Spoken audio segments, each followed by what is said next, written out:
黃菊柳咧喺我哋即係或者對於我嚟講，即係對於我好中意研究香港文學嘅人嚟講咧，係一個好高嘅人嚟嘅，即係一個要仰視嘅人嚟嘅。因為佢係對於我嚟講一個好犀利、好重要嘅人物。點解佢咁重要咧？就係咧，佢當年係寫過呢篇《蝦球傳》。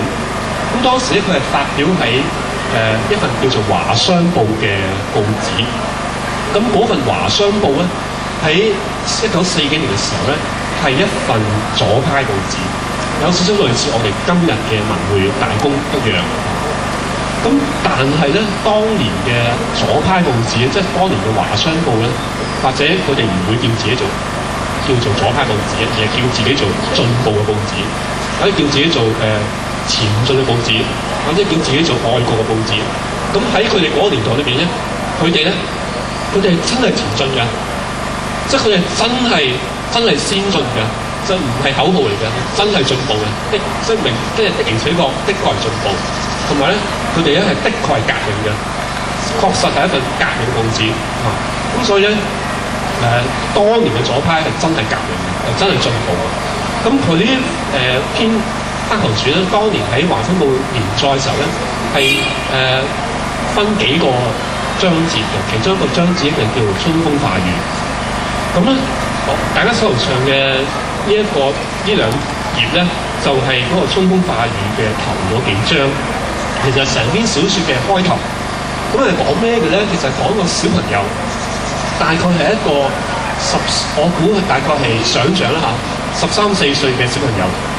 咁呢個小朋友咧，就喺國內大概係廣州嚟到香港去揾食，但係喺香港咧，佢就到處受到人哋嘅欺凌，受到種種唔公平嘅對待，冇人去愛護佢，但係冇人去愛護佢唔緊要。當年無數嘅小朋友都係冇人去理會，即係唔似我哋而家咁樣，你單獨有小朋友屋企都俾人告，即係當然係冇人理你嘅，啲細路仔周街劈、周街玩、周街跨，即係唔會有人理會嘅。咁咧，當年嘅蝦球就係其中一個小朋友，就係冇人管嘅。咁佢就冇人管唔緊要，咁就自己管自己啦。佢自己揾佢自己嘅出路。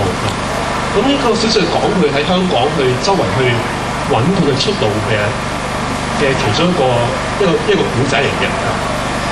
咁呢個古仔咧，其實裏面仲講到好多當年嘅殖民地嘅嗰個境況。咁所以呢啲小説咧，佢開頭嘅時候咧，係有少少去反呢個殖民地嘅意思嘅。另外亦都會講到當年嘅香港人咧，就係一個唔係咁守望相助嘅情況嚟嘅。咁或者可以我哋去再講翻呢啲小説啊，特別係大家手頭上嘅呢兩頁。咁呢兩頁咧係其中一個章節，就講佢咧就嚟到灣仔啦嚇，即係佢喺灣仔佢去揾佢朋友啦。當時佢好似本來想去投靠一個江湖人物，咁呢個江湖人物咧就係好，但最終呢個江湖人物都係即係類似係當年嘅黑社會左右啦，咁就冇乜點樣去理佢。咁於是咧佢就再去揾另一個朋友，咁其中一個朋友咧佢就係做呢一個喺筲箕灣嗰邊咧嚟到去應該係行船或者係打魚嘅嚇，咁咧就叫做阿梯，同埋嗰個阿梯咧。就唔知因為咩事咧，就係同其他人咧就有少少瓜葛。咁特別咧就係佢哋呢度就話咧，船上面嗰個人咧就即係扣咗佢哋兩家白蘭地，即係佢哋當時即係帶貨需要去第度之類嘅。咁於是呢個蝦球咧就諗住咧就去呢個筲箕灣嗰度咧就揾呢一個阿梯。咁大家咧可以好快咧。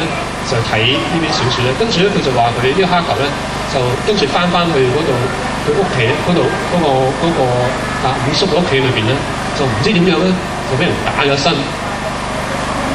咁打咗身之後咧，咁呢個蝦球咧就自己走咗，咁咧就走咗去修頓球場嗰邊。跟住咧，大家去睇呢一個27頁嗰邊咧，佢就開始形容嗰個修頓球場。咁大家可以睇翻當年1940幾年嘅修頓球場嗰個小説係點形容嘅咧？佢就話咧呢度咧係一個好奇異嘅世界，呢度咧活躍嘅人咧係兒童、少年、壯丁、少女、少婦。咁但係就好少咧，就有一個老人家嘅。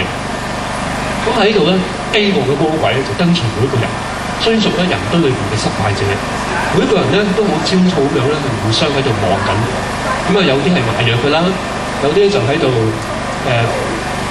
唱戲嘅啦。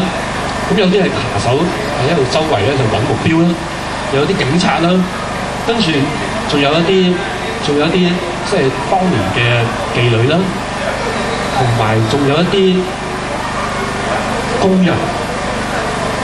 總之有好多唔同嘅人喺呢個收容球場嗰度各自去揾佢哋嘅地方。咁又就講到呢個蝦頭咧，佢就行咗一段時期之後咧就走咗，佢就行翻出去告士打道嗰邊。跟住佢就喺告士打道嗰邊咧，海邊咧就見到阿六姑咧就企喺呢個騎樓邊。跟住六姑咧一手就拉住呢個蝦頭，就教佢一句英文，就唔係上英文堂喎，而係講咩咧？就係講標替符格爾溫拿，端替法夫打拉 ，OK 咁咧，任何一個水兵都可以知道呢一個中文係講咩。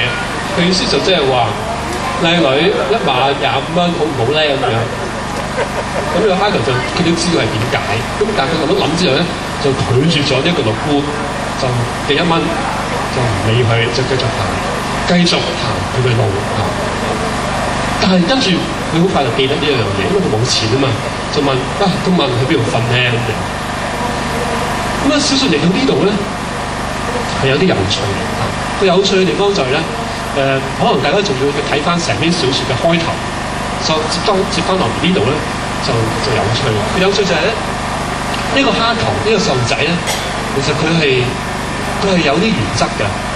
但係有原則得嚟咧，其實佢又好唔掂嘅喎，即係意思即係話咧，佢哋周圍都係俾人恰嘅，俾人恰，同埋佢自己又好窮嘅，同埋佢應該呢啲小說嚟講，佢第一日嚟到香港嘅遭遇就係由朝頭早當佢一落船所見到嘅一個遭遇，一直到今晚到夜晚嘅一整日嘅遭遇。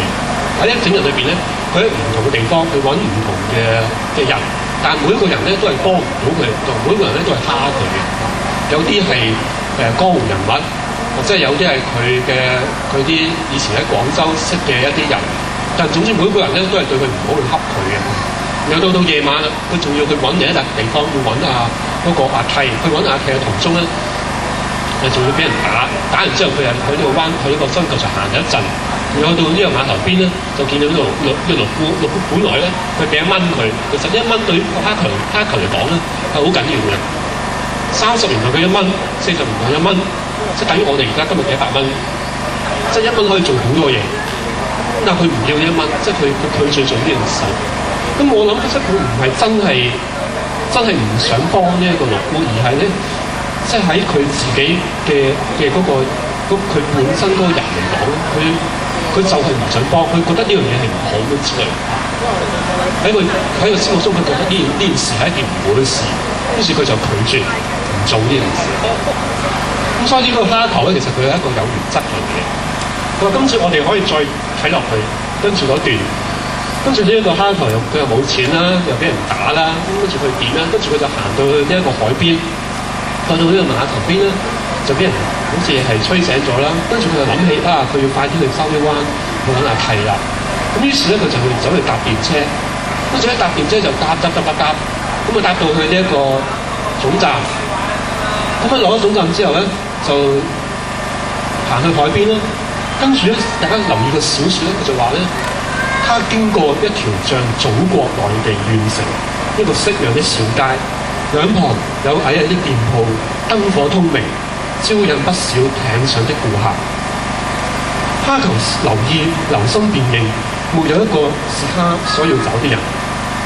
咁呢段咧，大家可以留意一個小説就形容佢行到去呢一個，應該嗰度係筲箕灣。佢經過一笪地方，覺得呢一個地方好似祖國。點解好似祖國咧？就係香港以前。